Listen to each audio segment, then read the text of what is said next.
Bonjour à tous et bienvenue sur la chaîne Wrestling Love. On se retrouve aujourd'hui pour une toute nouvelle vidéo. Alors, c'est une vidéo dans laquelle je vais reviewer euh, le show MLW Fusion du mercredi 18 novembre et dans laquelle je vais enfin faire ma review du Dragon Gate Global Pro Wrestling Festival. Je vous avoue que j'ai pas trop eu le temps ces derniers jours de faire cette review de Dragon Gate. Je l'inclus ici. Et surtout aussi, il m'a fallu beaucoup de temps pour réfléchir sur certaines décisions qui ont été prises. Euh, on en verra quand on parlera du show. Réfléchir sur le show Dragon Gate parce que c'est un show qui m'a qui m'a vraiment plu mais qui m'a aussi fait me poser beaucoup de questions, je vous avoue. Et ça d'ailleurs j'en parlerai dans la deuxième partie, donc la partie consacrée au show. Là je vais tout de suite entamer avec le show MLW Fusion du 18 novembre 2020. C'était le premier show, il faut savoir que c'était le premier show depuis mi-mars, enfin depuis on va dire depuis mai en soi, mais tourné, le dernier show tourné a été en mi-mars. Voilà. Et donc c'est le show de restart après la crise du Corona. C'est le retour de la MLW. Il y a donc pour cela deux matchs de titre. Qu'on nous rappelle pour commencer, donc les commentateurs Jared Saint-Laurent et Rich Bocchini.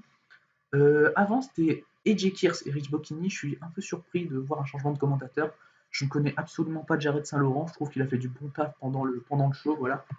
Euh, Donc on commence avec Alexander Hammerstone, le champion national openweight, qui est en action comme ça, tout simplement. Pour le moment, il est juste en action contre Jason Duggan, un jobber. Ça va durer 15 secondes. Et c'est un gros squash, victoire de Hammerstone avec son Nightmare Pendulum. Je suis très content que la première chose que MLW fait, ça c'est pas un hasard, la première chose que MLW fait pour leur retour, c'est mettre en avant, mettre en lumière Alexander Hammerstone. Je trouve ça très très cool, voilà, lui donner un gros squash pour commencer, ça montre vraiment beaucoup d'impact de sa part, ça montre vraiment que la MLW a beaucoup d'espoir en Alexander Hammerstone. Et justement, après le match, il prend le micro et dit qu'en 2020, il est au sommet et il dit qu'il est temps de donner aux gens ce qu'ils veulent voir, un combat entre Jacob Fatu et lui. Voilà, 1v1, Jacob Fatu, le champion world de la MLW. C'est pour moi, Hammerstone, le mec qui va prendre le titre à Jacob Fatu. Euh, Jacob Fatu qui est champion world depuis juillet 2019. Franchement, c'est un match qui me hype à fond de voir. C'est un match qui va avoir lieu très prochainement, je pense. Et je ne sais pas comment ils vont faire par rapport à la situation, sachant que les deux ont un titre. Je pense qu'ils vont probablement réunifier les titres et détruire le National Openweight, hein, qui n'a. En fait, le problème de MLW, c'est qu'ils ont donné le titre à Hammerstone directement. Le premier champion, c'est Hammerstone. Et le mec, mais il peut perdre contre personne. C'est avec Fatou les deux mecs les plus crédibles de MLW, c'est les deux gros champions. Enfin, je trouve ça logique, hein. Mais franchement, ça fait un peu moins pour Fatou que pour Hammerstone. Pour Fatou, ça va encore. Pour Hammerstone, ça nous fait un peu une situation comparable à celle de Shihiro Hashimoto chez Sendai, qui est champion world depuis je dirais, plus de 400 jours et qui a défendu son titre qu'une seule fois. Et c'est même pas le fait qu'elle ait défendu son titre qu'une seule fois qui fait rapport avec Hammerstone qui défend quand même souvent son titre. C'est surtout le fait qu'il n'y a aucune concurrence en fait pour Hashimoto, et c'est dans cela que je compare Hammerstone et Hashimoto en termes de booking. Enfin, même si techniquement c'est plus grave entre guillemets pour Shihiro Hashimoto, qui est la championne world de sa compagnie, donc de chez Sendai, et Hammerstone qui est le champion upper mid card. Voilà, contrairement à Jacob Fatu qui est pour moi prenable. Hein, non. Voilà, même s'il est très très fort, c'est un peu un Walter, Jacob Fatu. Il est hyper fort, vraiment, mais il est prenable. Voilà. Ensuite, on va passer à Myron Reed qui va défendre le titre middleweight contre Brian Pillman Jr. Brian Pillman Jr. qui va perdre le match avec un air raid crash de Myron Reed. Ça va durer 11 minutes. Alors j'ai trouvé ça trop court. J'ai mis 3,25 à ce match. Que dire? Il y a eu quelques botches, quelques mésententes entre les deux hommes. Ça me surprend, étant donné que c'est quand même deux hommes qui ont si je dis pas de bêtises, ils work tous les deux actuellement dans les US, mais je pense qu'il y a eu beaucoup de work ensemble. Pillman Jr. va probablement signer chez AEW, étant donné sa hausse d'utilisation dans les shows. Très récemment, il a catché très souvent à AEW Dark, et je crois qu'il a même un match à Dynamite à son actif. Donc je pense que Pillman Jr. et MLW, on n'en est vraiment pas loin. Voilà, c'est un match passable. Franchement, je suis déçu d'avoir affaire à ce match pour comment dire. pour, pour un show restart, pour un match de championnat. Voilà, c'est un peu décevant, mais c'est quand même un 3-25, hein, c'est un match solide, ça, il n'y a pas de souci. Il y a eu quelques spots qui m'ont dérangé. Je crois qu'il y a un cutter botché de Myron Reed. Pillman Jr. n'a pas non plus été parfait dans le ring, parce que pour moi, Reed est meilleur que Pillman, hein, ça, il n'y a pas de souci. Donc voilà, match de championnat middleweight décent, un peu décevant, mais tout à fait solide. Voilà. Et surtout que c'était trop court pour moi, donc ça va.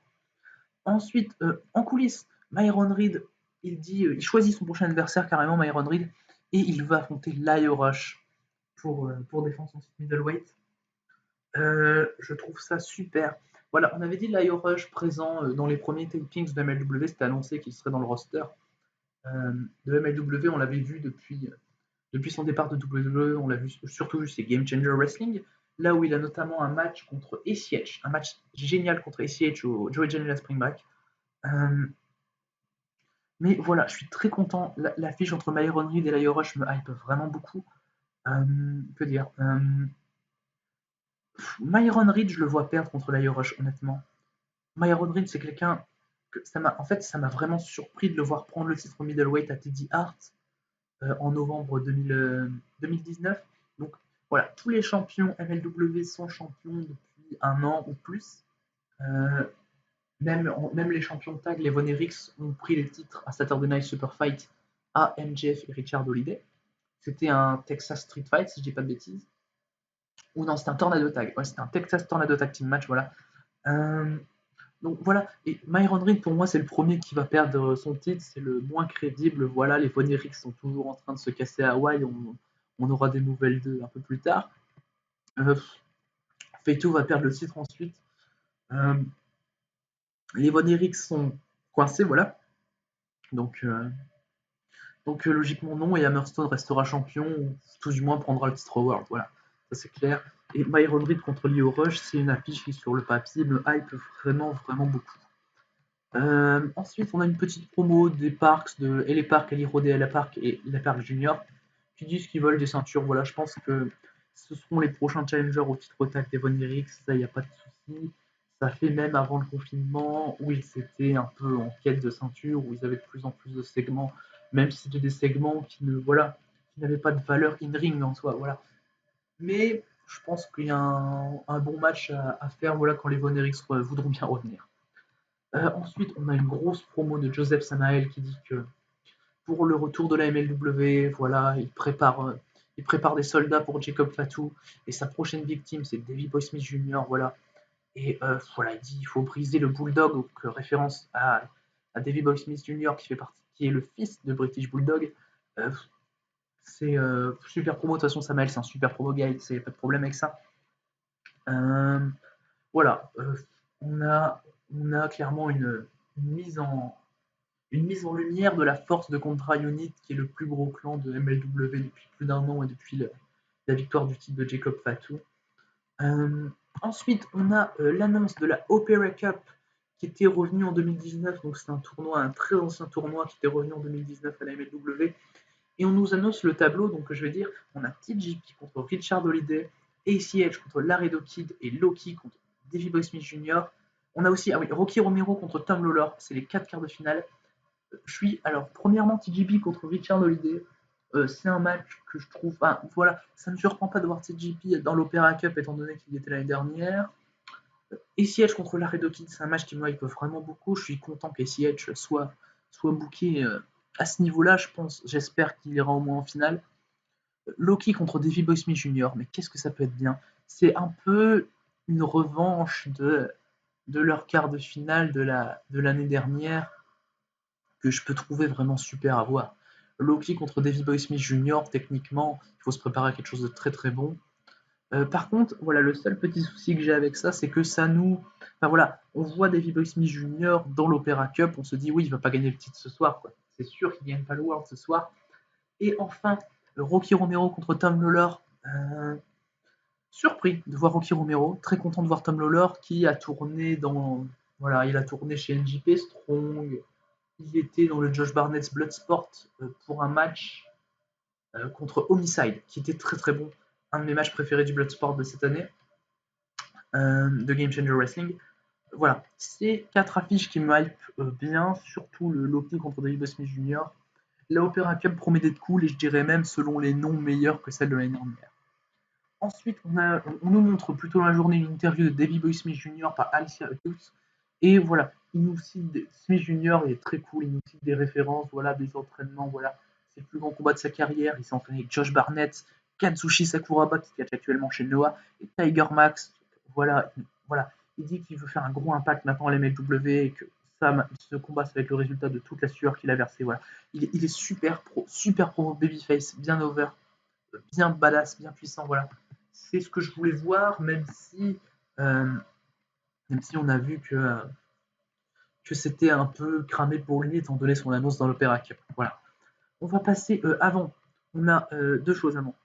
On a une vidéo qui nous hype l'arrivée de Calvin Tankman, catcher de chez Game Changer Wrestling également, qui sera chez MLW à partir de la semaine prochaine.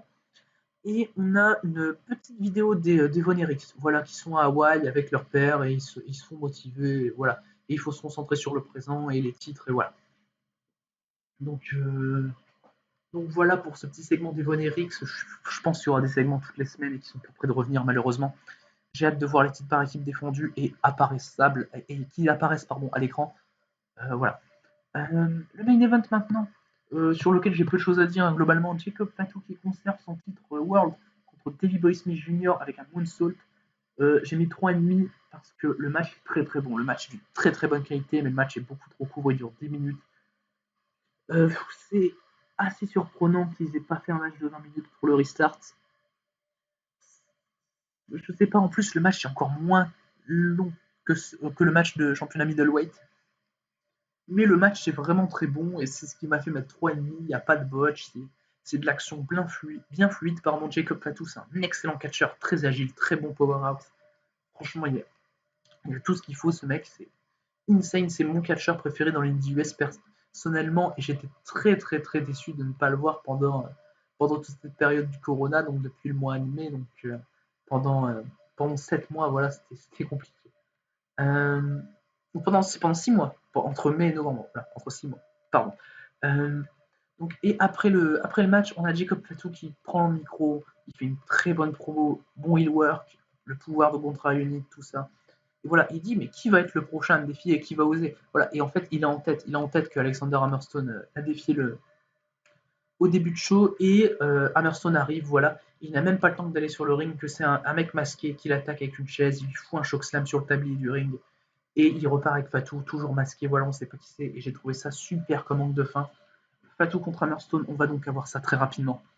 Et j'ai une hype de malade pour le match in-ring parce qu'en termes de storytelling, je pense pas qu'il y ait grand chose à raconter entre les deux mecs, à moins que je loupe un truc à voir dans l'Indie US, autre que MLW, NWA, tout ça. Voilà, c'est globalement un épisode de Restart qui m'a bien plu, que j'ai trouvé du niveau des précédents. Le problème, c'est que je le trouve average, en fait, cet épisode. Pour un épisode de Restart, je m'attendais peut-être à bien plus. Et c'est ça probablement le problème, mais pour moi, c'est un épisode qui est du niveau des autres MLW Fusion habituels, voilà. Et je pense que si j'avais pas attendu autant, j'aurais été très content de la qualité de cet épisode, qui malgré tout présente des très bons matchs, puisqu'on a le main event, je le mets 3,5, voilà. Mais c'est un match de World, donc il faut prendre en compte ça. Et 3,5 pour un match de World, je pense que c'est un peu faible, étant donné que, par exemple, le match de Jacob Fatu contre LA Park à Saturday Night Super Fight 2019, bon, là, c'est vraiment pas comparable, parce que Saturday Night Super Fight 2019, c'est un pay-per-view, mais ce match-là, c'est un de mes matchs préférés de l'année 2019, voilà. Et c'est pour le Title World, c'est une des premières défenses pour le Title World, donc, et les Park avait gagné la Battle Royale de Battle Riot pour affronter Fatu. Et donc voilà, franchement, bon épisode. Si vous ne regardez pas la MLW, je vous conseille de vous y mettre. Je pense que c'est la meilleure fédé indie US et je suis très content qu'elle soit de retour.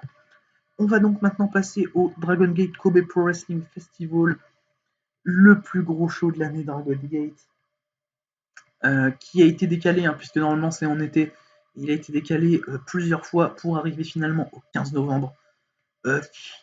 Alors là, j'avais une hype de malade. Notamment pour le main event entre Eita et Shun Skywalker. J'avais aussi une hype de malade pour le match pour le titre Brave entre Okuda et Ishida. Et le show commence à 7h du matin, voilà. Et moi en plus là, c'est premier match, Keisuke Okuda contre Kaito Ishida pour le titre Brave. Victoire de Keisuke Okuda en 11 minutes par soumission avec un skipper hold. C'est le même finish que le premier match entre les deux qui avait eu lieu au Gate of Destiny. Alors, pour vous expliquer un peu le contexte, j'avais une hype franchement de malade pour le show. J'avais fait nuit blanche, 7h du matin. Là, bam, là, et là en opener, bam, tu te prends ça. C'est insane. Moi j'ai mis 5. Je pense que le contexte a fait que j'ai overrated, mais pour moi ce match c'est un 5 étoiles. Et il est trop court peut-être pour être un 5 étoiles en soi, mais moi c'est vraiment un de mes matchs préférés de l'année qui rentre dans mon top 15 actuellement. Euh, voilà, j'ai absolument rien à dire. Le match est parfait pour moi. Il n'y a rien, les coups de pied sont insane. Les coups sont tellement stiffs entre les deux mecs. T'as l'impression de prendre des coups de pied à leur place tellement c'est fou. Franchement, les coups de pied d'Ishida sont pour moi les meilleurs coups de pied au monde. Parce que les trucs, qu'est-ce que ça claque. Oh là là. Non mais franchement, ce match, c'était insane. Hein. Okuda contre Ishida, franchement, je vous le conseille. En plus, ça dure pas trop longtemps, ça dure 11 minutes. Et franchement, je suis resté bouche bée. J'étais tellement hype. Et je me dis, ouais, les mecs, ils commencent par ça. Vas-y, c'est bon. Vas-y, c'est bon. 5. Voilà, en fait, c'est même un 5, mais c'est de facilité, quoi. Tu sais, les mecs, ils plantent ça au début du show, quoi. Tu dis, ouais, vas-y, 5. Voilà, et pour moi, c'est un 5 étoiles, ça. Ensuite, on a une bataille royale à 9 qui va être remportée par Ashigreco. Donc, le but de la bataille royale était. En fait, le dernier éliminé se fait par tombée ou soumission. Et le vainqueur de la bataille royale, donc Ashigreco, a le choix pour le match de son choix dans un ring. Voilà, il peut choisir l'adversaire qu'il veut. Et voilà, et il gagne la bataille royale en éliminant en dernier Mondai Ryu avec un stoner. Il faut rappeler que dans la bataille royale, on avait aussi Diamante, Gamma, Jimmy, Oolun, Konomama Ishikawa, Super Chiza, Shashi Cowboy. Shashi Cowboy qui s'est fait d'ailleurs éliminer en premier euh, juste avant Oolun avec un segment un peu comédie, voilà, où il se fait éliminer un peu par tout le monde. C'était assez drôle, voilà. La victoire d'Ashigreco, RAS pour moi c'est 3,5, ça te repose très très bien. Franchement, ouais, je me suis senti reposé de regarder ce match. C'est pour calmer, voilà, ça fait plaisir de voir ça. Ensuite, on a Madoka Kikuta et Taketo Kamei, donc deux des trois, entre guillemets, Young Lion restants de Dragon Gate, étant donné que SB Kento, anciennement Kento Kobune, a rejoint Red récemment, qui affrontait Ryo Saito et Bokuer Shimizu. Victoire de Kikuta et de Kamei, qui m'a beaucoup surpris, je vous avoue, avec une discus lariat de Madoka Kikuta sur Ryo Saito. Très bon match, franchement très bon match. J'ai mis 3,75. J'ai absolument rien à dire dessus. C'était très très bon. L'action allait vite, c'était bien fait, c'était bien construit, la fin est bien amenée. Voilà, rien à dire. Surpris des vainqueurs, mais voilà, je suis très content pour eux. Ces deux catcheurs que j'aime beaucoup, surtout Taketo Kamei, qui avait fait un super match contre Kento Kobune dans un show de construction. C'était un 15 minutes time limit draw. Franchement, super match entre les deux hommes. Ensuite, on a la première pause du show. Voilà, il y aura plusieurs pauses dans le show. Et directement, quatrième match, Don Fuji, Masaaki Mochizuki, Taro et Genki Horiguchi contre Keines, Taro Onohashi, Suzumu Yokosuka et Yasushi Kanda dans un 8-man tag team match. C'est l'équipe de Fuji, Mochizuki, Taro et Horiguchi qui gagne le match avec Taro qui donne la victoire à son équipe. Pour moi, c'est 3,5. C'est un match level Dragon Gate. Il n'y a aucun problème dans le match. Taro n'était pas spécialement dans le match, j'ai trouvé. Après le match, j'ai trouvé ça super que les 8 participants du match célèbrent ensemble. Voilà, j'ai franchement rien à dire sur le match qui était très cool. En fait, chez Dragon Gate, je mets quasiment tout le temps au-dessus de 3, au 3 minimum. Voilà. Les matchs de Dragon Gate, même dans les shows de construction, sont toujours très très bons. Et voilà, on arrive très souvent à 3,5. On arrive quasiment à 100% du temps à 3 sur 5. Voilà, c'était vraiment un bon match. Continue de te mettre dans le show, voilà. On continue avec Dragon Dia contre Dia Inferno.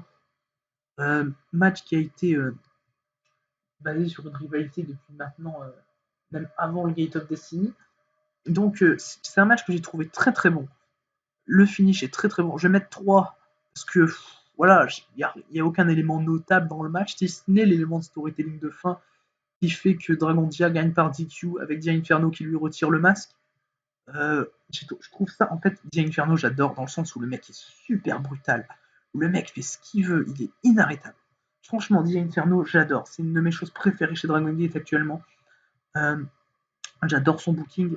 Moi, j'ai mis 3 parce que c'est pas le meilleur match. Voilà, en termes d'in-ring, c'est pas la meilleure chose que j'ai vue de ma vie. Même s'il y a Dragon Dia qui est en soi un excellent catcheur, et Dia Inferno qui est possiblement Yuki Yoshioka, qui est aussi un excellent catcheur. Donc voilà.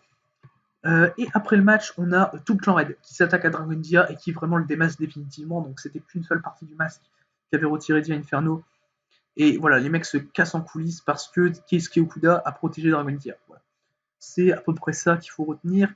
Le clan Red et Keisuke Okuda, ce n'est pas fini apparemment. Ça me fait plaisir, même si je n'ai pas envie, malgré les 5 qu'ils ont foutus en opener, pas envie de revoir Okuda contre Shida. Pour moi, c'est une très belle fin à la feud. Et à la limite, je veux bien voir par exemple Dia Inferno contre Keisuke Okuda, ça peut être super. On va passer ensuite à Naruki Doi, Masato Yoshino et Toru Ueshi contre Xi, Punch Tominaga et Strong Machine J. C'est un match auquel j'ai mis 3 quarts. J'ai vraiment trouvé ça super bon. Masato Yoshino, voilà. Pour moi, c'est un dieu du catch, Masato Yoshino. C'est probablement le meilleur catcheur de l'histoire de Dragon Gate. Il a tout fait là-bas. C'est une légende. Pour moi, Masato Yoshino, c'est une légende du catch. Qui va prendre sa retraite, ça a été malheureusement annoncé dans le show. Qui va prendre sa retraite au prochain Kobe Pro Wrestling Festival le 31 juillet, le 1er août 2021. Et ça, franchement, et il fait équipe avec Naruki Doi en plus dans ce match, Naruki Doi et Yoshino qui ont une grosse histoire ensemble. Et voilà, ça me fait, voilà, je vais réagir plus par rapport à l'annonce de la retraite de Yoshino juste après. Voilà. Enfin, Yoshino, sa retraite étant déjà annoncée depuis un peu plus longtemps. Enfin, on n'avait pas la date. Voilà, on savait qu'il était sur le point de prendre sa retraite, mais on n'avait pas la date. Voilà, on l'a maintenant. Le match est vraiment très fluide. C'est Yoshino qui gagne le match pour son équipe avec une soumission sur Punch Tominaga. J'ai vraiment rien à dire, si ce n'est que Casey était super bon dans le match en plus. Voilà, franchement, il enchaîne des très bonnes performances, Casey. Et ça fait vraiment plaisir de le voir là. Je veux bien Casey contre Okuda pour le titre Brave, par exemple. Je sens tout de même que Casey gagne le titre. Voilà. Donc, par rapport à l'annonce de la date de retraite de Yoshino, c'est quelque chose qui me touche vraiment beaucoup. Étant donné que je suis un énorme fan de Master Yoshino, qui est incroyable selon moi, qui est. Voilà, franchement, par rapport à Dragon Gate, Yoshino, je le considère vraiment comme un dieu vivant. Franchement, Yoshino, voilà, c'est toute une carrière qui est absolument insane. C'est le mec est brisé physiquement, hein, Yoshino. Et le mec, et même on l'a vu pendant le Dangerous Gate, il est insane, Yoshino, encore à son âge, à sa condition physique, malgré la blessure, il est toujours là. Voilà. Et c'est franchement, j'espère que son match de retraite se fera contre Naruki Doi, d'autant plus que l'une des stipulations du Dangerous Gate de cette année était que si Yoshino perdait, il affronterait Naruki Doi dans son match de retraite juste après. Voilà, et Yoshino et Naruki Doi, c'est peut-être l'affiche qui me tente le plus niveau drama, storytelling, voilà. Et franchement, et quand Yoshino prend sa retraite, je vais être le premier à pleurer. Parce que Yoshino, c'est une légende, voilà. Et ça me tient beaucoup à cœur, cette annonce qui m'a vraiment touché, de savoir enfin la date de la retraite véritable de Masato Yoshino. Et j'ai vraiment pas hâte d'être à ce moment-là, même si c'est le plus gros show de l'année, tout ça. J'ai pas hâte de ne plus voir Yoshino sur le ring, voilà.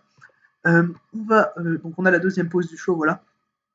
Et, euh, et ensuite, on passe pour le match pour les titres tag. Pause très bien placée au passage, vu le niveau du match pour les tags. Kota Minoura et Yamato contre Big Bulk et Kai pour le Twin Gate. Victoire de Big Bulk et Kai qui deviennent les nouveaux champions avec un One Winged Angel de Kai sur Kota Minoura. Après que Minoura se soit dégagé d'un précédent, j'ai trouvé ça très cool que Minoura se dégage du One Winged Angel. Franchement, très bon match. 4,5 pour moi. Rien à dire. BXB ou le Kai, c'est tellement une bonne équipe. T'as Kai qui bosse sur Yamato. Le storytelling entre Kai et Yamato est super bon. l'in-ring est super beau, la performance de Minoura est excellente. Rien à dire. 4,5 pour moi. C'est un excellent match. Pour moi, le meilleur match des championnats Twin Gate cette année. Voilà, j'ai rien à dire de plus. Franchement, il faut voir ce match. C'est un des 3 matchs à voir du show. Donc après le match, on a Kai et Big Bull qui attaquent Yamato et Kota Minoura, mais c'est Xi qui vient les sauver. Et il prend un micro, et il provoque les nouveaux champions Twin Gate, et il dit à Yamato d'être son partenaire. Voilà. Donc on aura apparemment pour les championnats Twin Gate, BXB et Kai qui vont faire leur première défense contre Yamato et KZ. Et c'est un match qui me hype bien, voilà. Bon segment pour amener le match au passage. Ensuite, on va passer pour le match pour les championnats Triangle. C'est un Freeway Elimination Tag Team match avec Takashi Yoshida, SB Kento et Kazuma Sakamoto qui vont défendre premièrement contre l'équipe de Benki, Yusuke Santamaru et Yuti.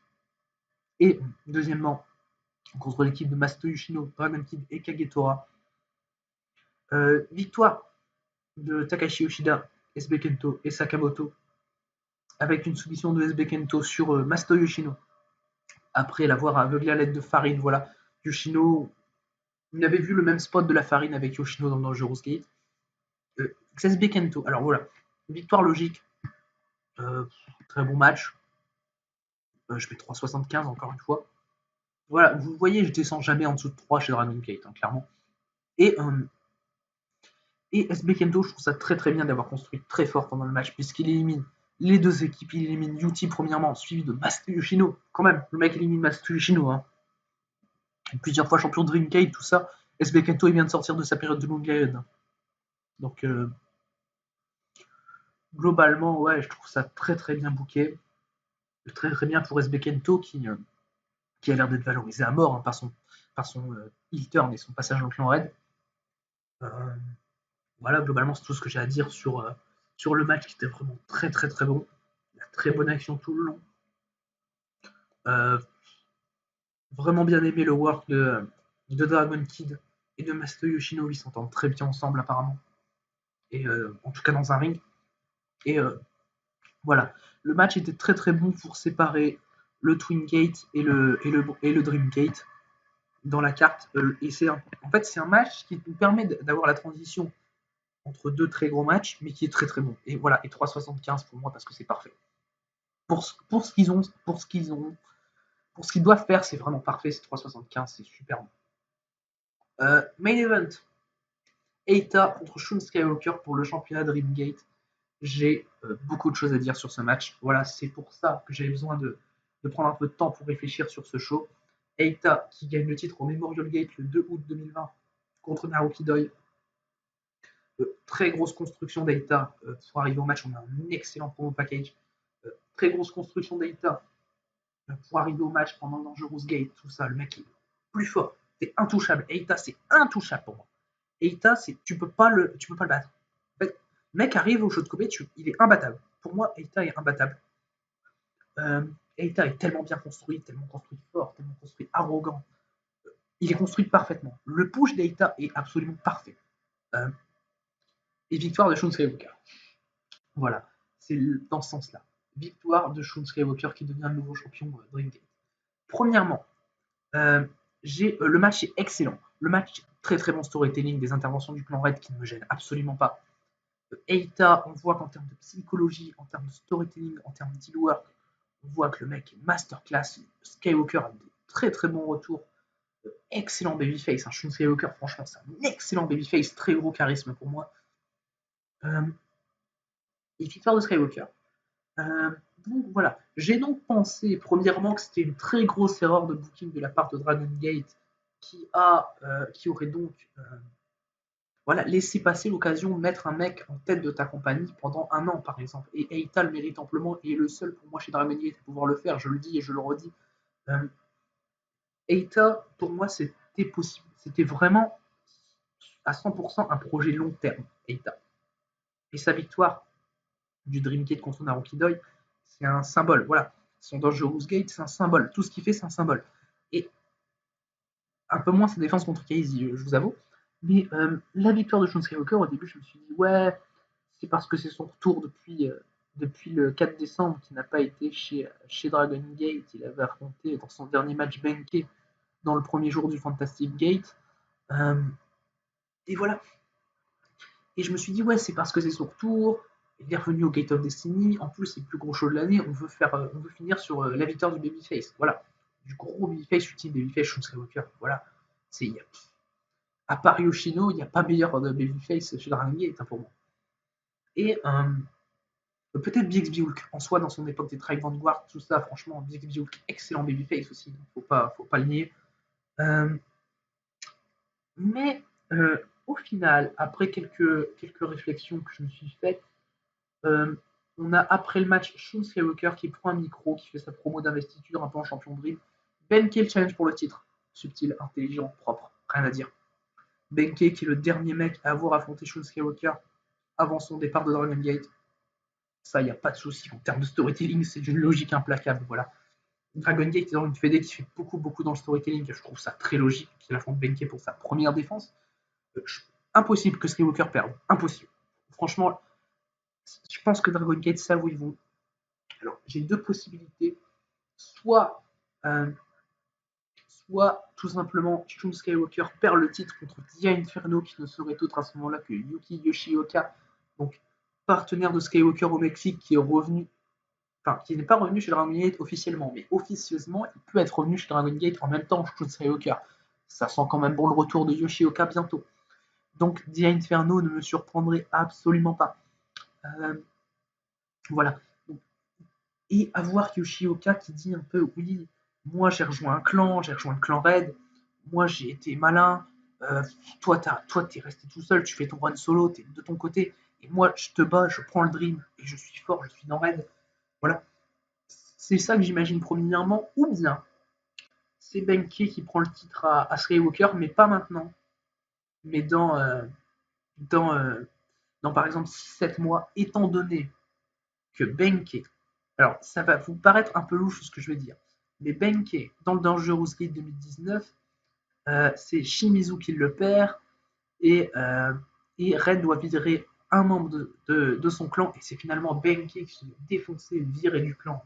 Ah, Benkei à la porte, et je vois donc bien Benkei prendre le titre dans 6-7 mois à Shun Skywalker, et dans ce cas-là émergent à mon sens deux possibilités de storyline à construire, soit celle qui me paraît la plus probable, Benkei a un règne assez court et le perd contre Eita, Eita qui est donc le leader du clan Red, donc ce qui me paraît logique, voilà, de refaire la storyline Red Benkei, Benkei qui veut s'attaquer à Red, qui commence par le gros morceau, tout de suite, voilà, Benkei champion, Benkei je veux buter Red, voilà, normal.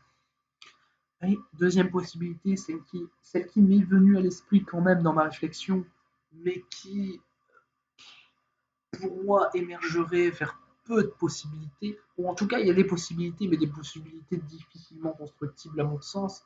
C'est Benkei gagne le Dream dans 6-7 mois et vire Eita du clan Red et devient leader du clan Red. Mais à ce moment-là, tous les mecs qui ont aidé Eita dans le départ de Benkei du clan Red, dans le départ forcé de Benkei du clan Red après le Dangerous Game 2019, joignent Eita, les autres, voilà, je sais pas, ce serait deux petits clans qui émergeraient. Eita doit rester, évidemment, Eita reste heal à 100%. Si c'est cette possibilité-là, c'est Eita qui reste heal quand même. Et Benkei peut rester face en soi. Benkei peut virer Eita du clan Red et rester face. Ce serait même pas virer Eita du clan Red, mais ce serait plus dans ce cas-là ramener des gars du clan Red vers lui, avec lui contre Eita. Voilà, ça ce serait peut-être un peu plus intelligent selon moi en termes de booking. Mais voilà, et je trouve donc que la victoire finalement pour laquelle je suis resté vraiment figé, j'ai pas compris la décision de booking qui a été prise au départ, j'étais en live, voilà, j'ai pas compris pourquoi Eita perdait le titre maintenant, pourquoi Dragon Gate faisait ce choix, je me suis dit ouais c'est juste parce que c'est le plus gros show de l'année, je trouve ça complètement débile. Voilà, au début j'étais un peu dans cette optique-là du fait que le choix fait par Dragon Gate était complètement débile, mais si on prend du temps, si on se pose bien, pour moi, Shun Skywalker n'est vraiment pas là par hasard, n'est vraiment pas champion par hasard, et dans tous les cas ne sera pas un champion de transition, ça je peux vous le garantir, parce que je pense que Dragon Gate savent où ils vont. Dragon Gate a toujours été une fédé qui a fait vraiment du storytelling, donc ça, je pense qu'il y a un sens quand même dans la victoire de Shun Skywalker en main event de show. et je fais plutôt confiance à Dragon Gate sur ce plan-là. Donc voilà, c'en est tout pour ce Kobe Pro Wrestling Festival. Si vous avez des questions à me poser par rapport à certaines choses où j'aurais peut-être pas été spécialement le plus clair, ou en termes de voilà, ou si je n'ai pas bien expliqué tout le storytelling, voilà, si vous avez des questions à me poser sur tout ce qui est Shun Skywalker, tout ça, n'hésitez pas dans les commentaires. Donc voilà, c'en est tout pour cette vidéo. Moi je vous dis à la prochaine.